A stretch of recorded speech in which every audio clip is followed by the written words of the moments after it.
Hey girl, hey, welcome back to my channel. It's your girl Misha. Thank you guys for joining me yet again for another review. We are back with a brand new review for Tyler Perry's Sistas, Season 6, Episode 20. If you are new here, then welcome. I give lighthearted reviews with a little bit of laughter and a little bit of shade and a whole lot of detail. If you're back for a second or third time, then welcome back. Y'all, please don't hesitate to like, comment, and subscribe to the channel. Share with a friend. Hit that notification bell so that you will be updated each and every time I upload a video.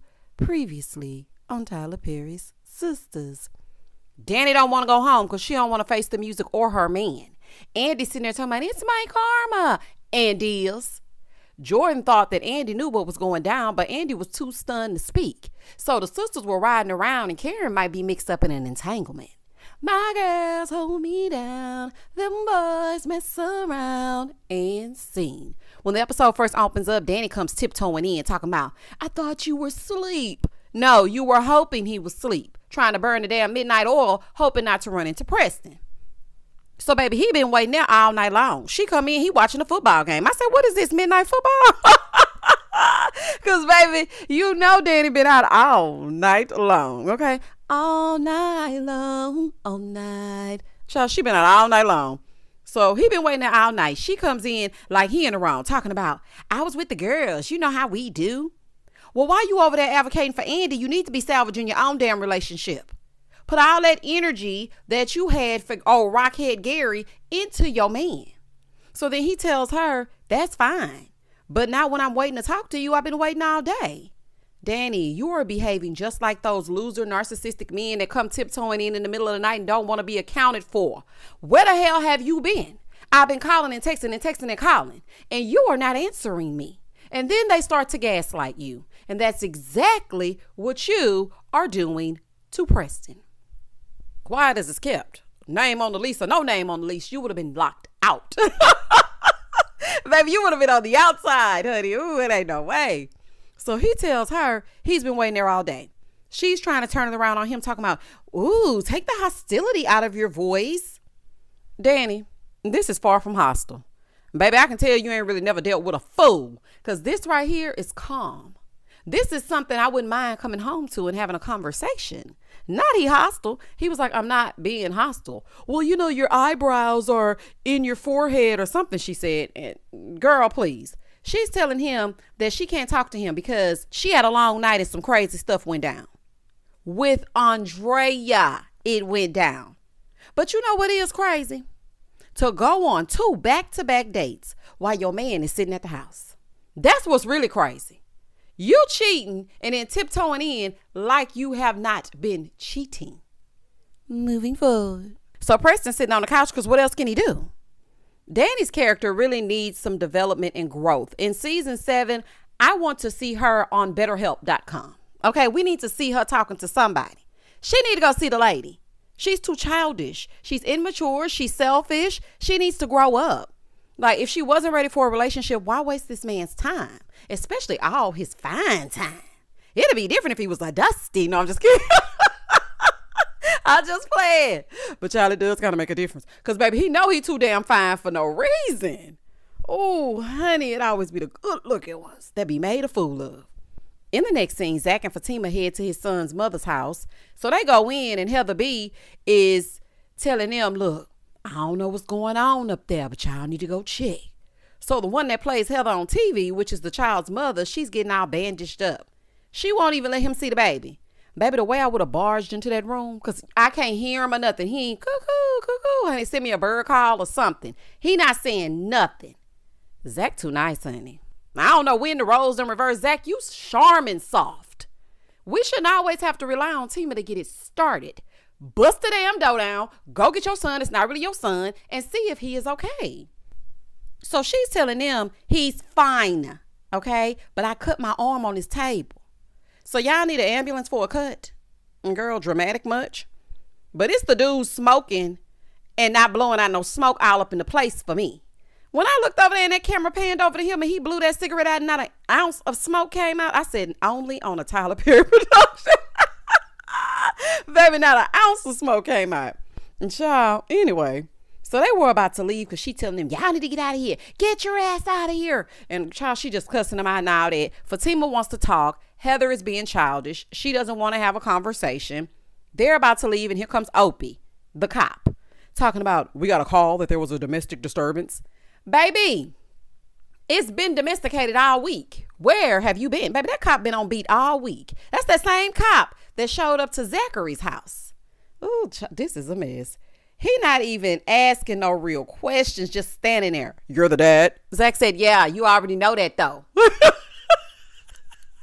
Baby, Zach be so irritated. Let me tell you something. In season 7, I don't want y'all irritating Zach. Leave Zach the hell alone. He been irritated since season 1. I'm sick of it. So anywho, as Opie's asking these unserious questions, she kicks Zack and Fatima right on out. And the cops, honey, y'all live to answer another call another day. So the neighbor is downstairs because the neighbor came to the door to see what I was doing. And Heather was like, you B. And the real Heather in real life was like, I got your B. So baby, she looking, they looking. The neighbor goes downstairs. She tells Zack and Fatima, if she called me one more B, I'ma text that ass, okay? Now I've already given her a pass, but I will lean with it, rock with it. Don't let the age fool you. This ain't what you want. So Zach was like, ooh, I'm willing to pay for it. Fatima's like, you can't say that, Zach. That woman looked at Fatima. She said, what I told you about messing with my money? Baby, this is crazy. Moving forward. And child, you know she was down too. In the next scene, Karen is at the house. Are you sure? Yes, I'm sure. Karen is at the house. She gets a call from the contractor. Hello? Hey, it's the man ready to cheat on his wife. Oh, okay. What can I do for you? He wants her to come to look at the place because he's ready to start doing what he needs to do. He said that his wife put some baby clothes in a bag for her. I don't know. I'm watching Jason Weaver's character. I don't trust it. He took a little bit too much of a liking to Karen real quick. Something is not right. Something is afoot. I don't know what is going on, but I don't like it. He a little bit too friendly for me. A man with a wife and 7 kids? So she calls Fatima. I think she called Zach's phone, but I think Fatima answered. Honey, I don't know how it's going. Hello? Who is this? It's Karen. What the hell you want? Now, she didn't say that, but I would have. So Fatima being all graceful. Yes, what can I do you for? I would have said, girl, what the hell you want? So she's calling Fatima. Fatima is on guard because, girl, what do you want? So she starts telling her about the clothes and the toys and asks if she thinks that Zach would want anything for his son. Okay, Karen, I like it. You're turning over a new leaf. I'm liking the more mature Karen. They even took you out them bell bottoms. I'm loving it. Ba-da-ba-ba-ba. I'm loving it. I'm loving it, Karen. It's the next morning, right? And baby, Preston wants to talk. So we back at Dani's house. Not Dani waking up with a full face and lip gloss. Okay, Sleeping Beauty. So she wake up, her lip gloss is popping, her lip gloss is cool. All the boys be jocking, they chase her after school. So she gets up. He woke her right on the hell up. He's like, yeah, get up. You don't want to be late for work. She's like, I still have 2 hours. Get the hell up. Okay. I ain't get no sleep because of you. Y'all ain't gonna get no sleep because of me. Honey, he was on his Tanisha from Bad Girls Club. He woke her right up. She didn't brush her teeth, washed her face or nothing. And he's like, I am ready to talk. That man said, sit up. Ooh, wait, he mean business. Whoo, I love it. Now, he did say please, though. But I was like, ooh, not telling her to sit up. So she is being all silly, talking about, well, I'm still asleep. So, I mean, if you want to talk, then go ahead and get to talking. Well, wipe the matter out of your eye and get up, and so you can talk to your man. So he's asking her if she was sleeping with Macaroni Tony. And she said, I just met him, Preston. And he took the words right out of my mouth. Because as soon as she said that, I said, I ain't never stopped you before.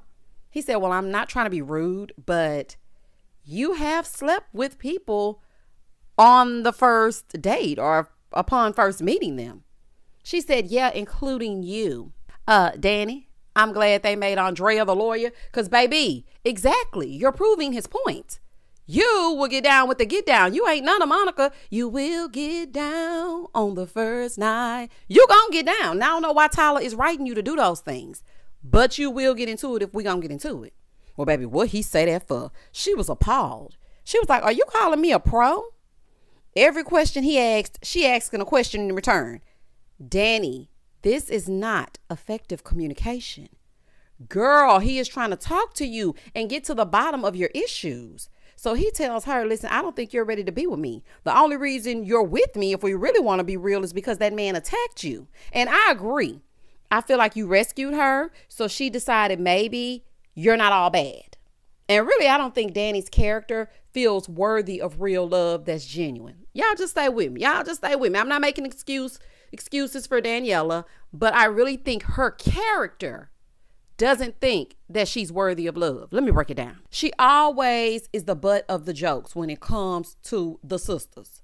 She's always being told to be quiet. Her voice is never really heard. She seems to not have it as together as Sabrina, who is, a higher up at the bank. She's like a supervisor. Then you have Andrea, who's the lawyer. Karen owns her own business, but ain't got no damn insurance. So there's that.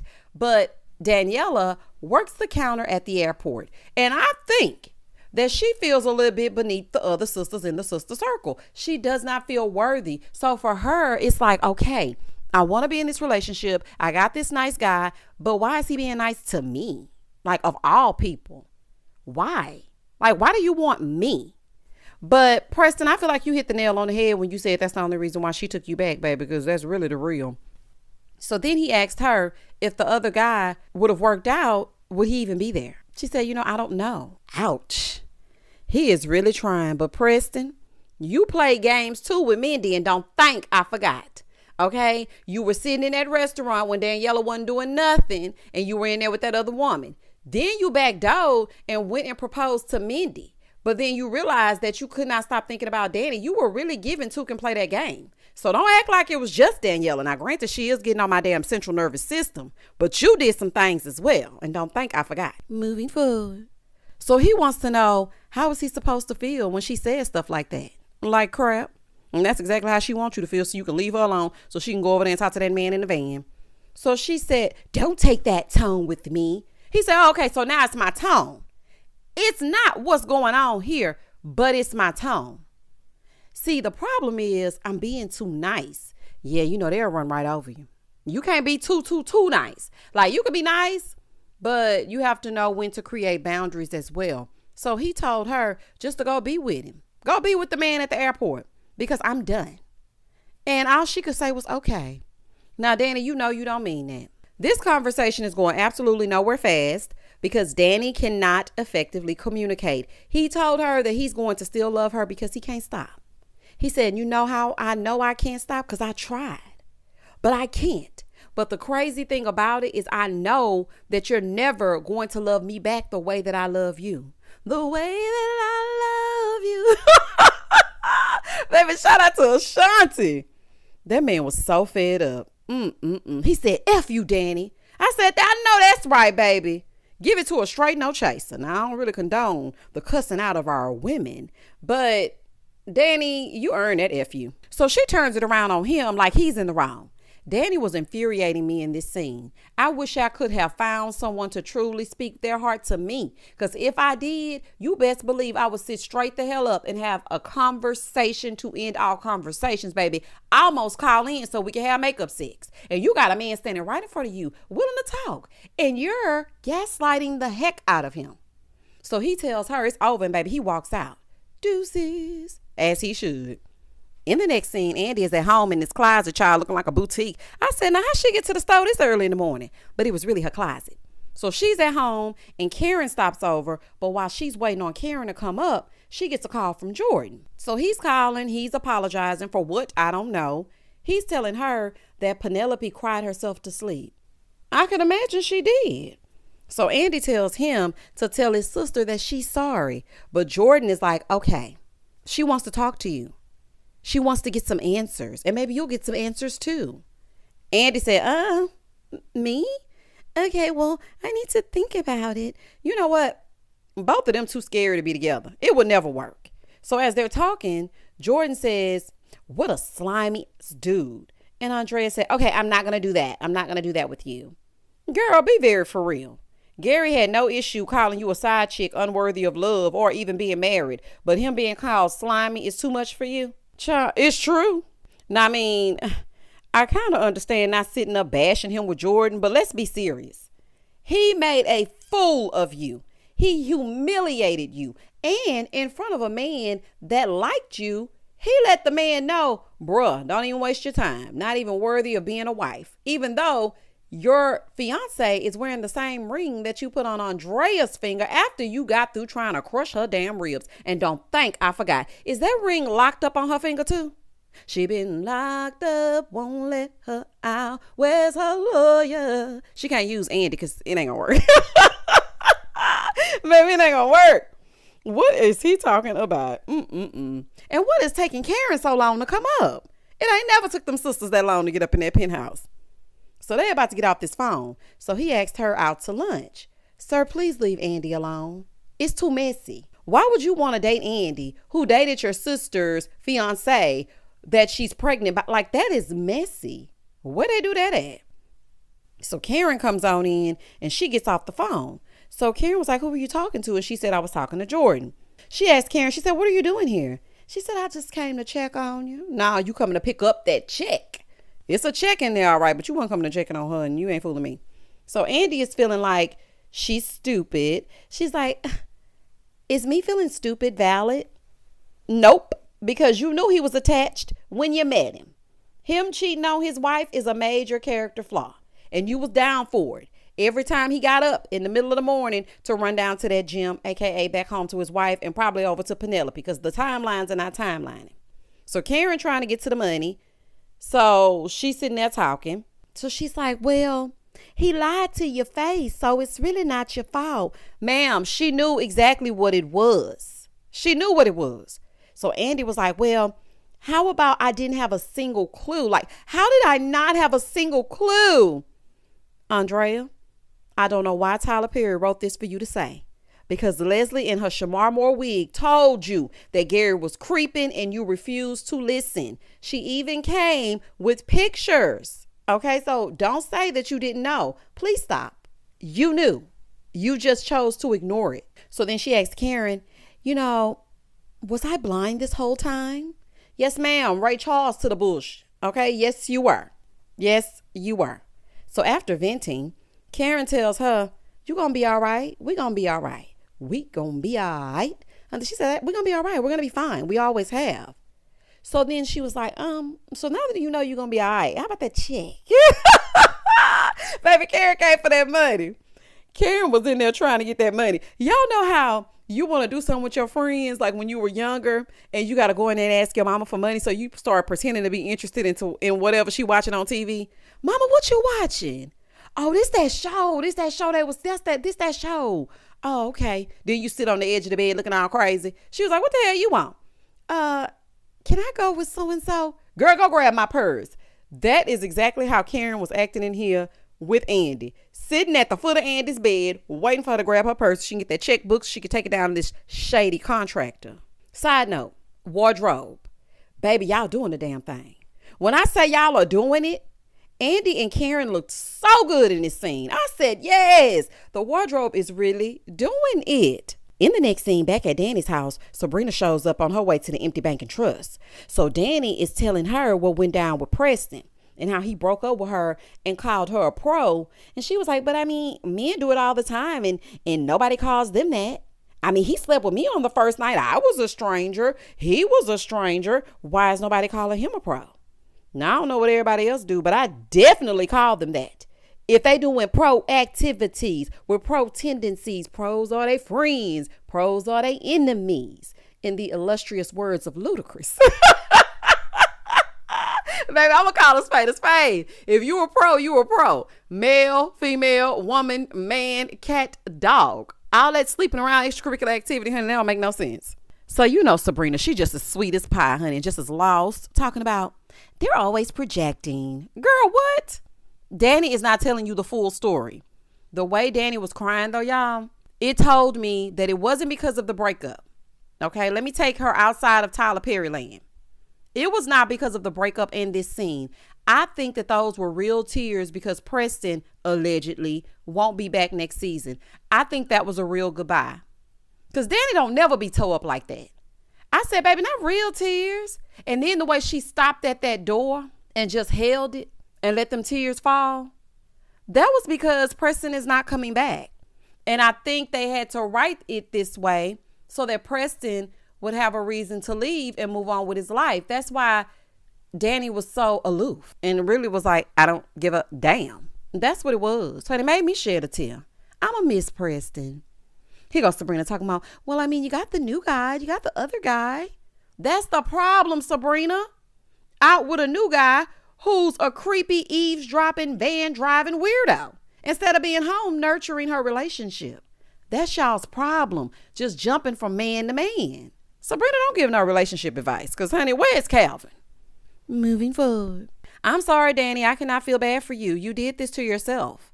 Get it together so you can be ready for something real. And don't go running over there to Tony. He ain't it either. In the next scene, Fatima and Zack are at the house. So he's still sad about his son. He can't eat. He can't sleep. Oh, poor Zack going through. Do you hear me? Oh, he going through. And yes, I did say through and not through. So Fatima is trying to cheer him up, but he wants his son to be all right, which I think is admirable. She told Zack about Karen calling. He said, is she crazy? Now, the reason why that was so funny to me is because I always say that about people when it don't make no sense to me. I'm like, are they crazy? I mean, I say that all the time. Anybody who knows me knows that if you tell me something and the math is not math and it's not adding up, I will hit you with a, are they crazy? In a minute. Oh, that was so funny to me, honey. I think Karen is really trying, y'all. I think she understands that it's really over. But what I'm really concerned about is that contractor. I'm concerned. So over at the airport, Dani is at work, but they're out in the parking lot. And Tony comes up at the same time. Coincidentally, all the time. So they standing there bonding over them, both willing to go off. Anyway, after the little small talk, they want to go and head into work. But then we find out that he's actually a VP at the airport. Oh, okay. So that explains that suit. Because I was confused. I'm like, I know we met you in them same clothes that Zack used to wear. Dani wanted to know, why do you have that creepy van if you're a VP? He said because his dad passed and he gave it to him. And he just cannot, he can't part with it. He said he does have 2 other cars. Well, if you got 2 other cars, why were you putting my girl on the bus? Why? Why were you playing Spike Lee if you got 2 other cars? Moving forward. I don't like this at all. I don't like them together. I don't like it. Okay, I don't like it. In the next scene, Karen gets to the salon. So the contractor is there. He shows her the clothes that he has for her and she looking through them and whatnot. So then she looks down at this paper and it has like a little rendering on it that some of his students did. So he's trying to crunch the numbers and she's like, this is not what we agreed upon. He's telling her, well, it's the same price as the rent that you're paying. I know your landlord and he's an a-hole. She was like, yeah, you definitely know that landlord and he ain't gonna fix nothing either. He then tells her he knows a person that owns this building and he fell on hard times.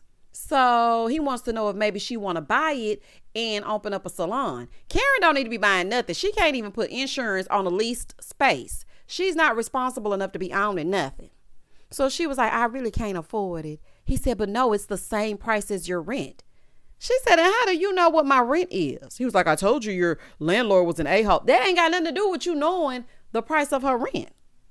Say what now? So he asked if she wanted to look at the, the place. So she agreed. She said, okay, I'm going to follow you over there. He's like, no, ride with me. She said, no, I'll just follow you. He said, what, you don't trust me? I sure don't. No, I do not. Something is not adding up with him. Y'all saw how mad he got real quick. Let me find out him and his wife are seeking a sister wife and he recruiting Karen. Either that or he gonna keep that creepy van going. And as soon as they get down to that place, he gonna do something he ain't got no business doing. Something is not right about him. I don't know why she got in that car with that man. And she was like, well, I don't want your wife to get upset seeing a woman in your truck. He said, oh, you don't have to worry about her. We don't cheat on each other. That's not what we do.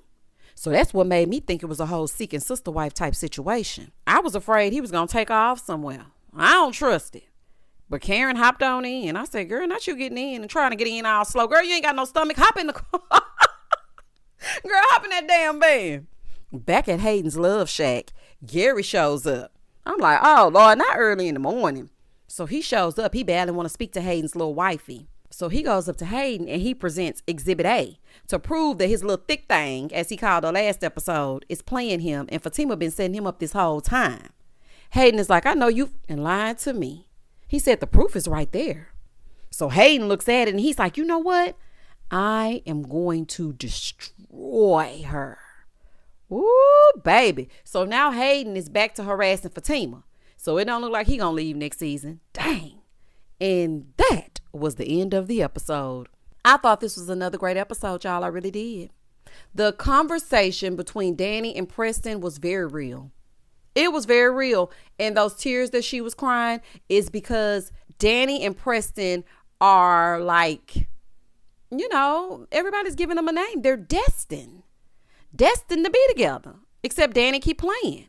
So if he really is not coming back, this is just my theory. I feel like she was crying real tears because she knows that he's not coming back next season. Y'all comment down below and tell me exactly what you thought about this episode. Please don't hesitate to like, comment, and subscribe to the channel. And as always, stay safe, stay blessed, spread love, not germs. Peace.